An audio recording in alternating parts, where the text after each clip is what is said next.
Arrest warrant আছে। কার? মন্ত্রীর ছেলে অসীমের নামে। মেয়েটি নিজেই তার বয়ানে এটা বলেছে। আমার ছেলে এরকম কাজ করতে পারে না। আমার স্যার, অসীম কোথায়? আমিও তাই জানতে চাই, আমার ছেলে কোথায়? আমার ছেলে তো 3 দিন ধরে বাড়িতে আসছে না। আমরা সবাই এটা নিয়ে টেনশন করছি, পাগল হয়ে গেছে। আর আমার লোকেরা পুরো শহর খুঁজে বেড়াচ্ছে, কিন্তু পাওয়া যাচ্ছে না। 40 বছরের রাজনৈতিক জীবনে প্রথমবারের মতো আমি কিছুই করতে পারছি না। তোমার সন্দেহের জায়গাটা একদম ঠিক আছে। রাজনীতিবিদ হিসাবে আমি অনেক মিথ্যা বলেছি, কিন্তু এটার সাথে এর কোনো সম্পর্ক নেই।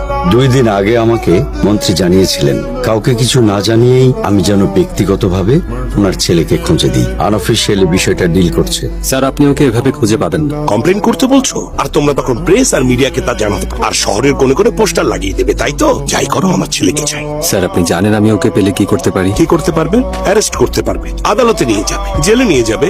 পুলিশ হিসেবে তুমি তোমার দায়িত্ব পালন করতে পারো, কিন্তু বাবা হিসেবে আমার যা করা দরকার আমি তাই করব। আপনার ছেলে হওয়ার থেকেও গুরুত্বপূর্ণ সে একটা কেসের প্রধান আসামি। তোমার ক্ষমতায় আমার পূর্ণ বিশ্বাস আছে। আমার ছেলেকে অ্যারেস্ট করো। গাড়ি থামাও তো। রাজেন্দ্র, কেন মনে হচ্ছে কেসটা প্রায় শেষ? ওকে ধরতে সময় নষ্ট করবো কেন? আপনি পরিসংখ্যান জানেন না স্যার? এটা গত সপ্তাহের একটা রিপোর্ট। গত 1 বছরে দেশে প্রতিদিন গড়ে 93টা কেস স্যার।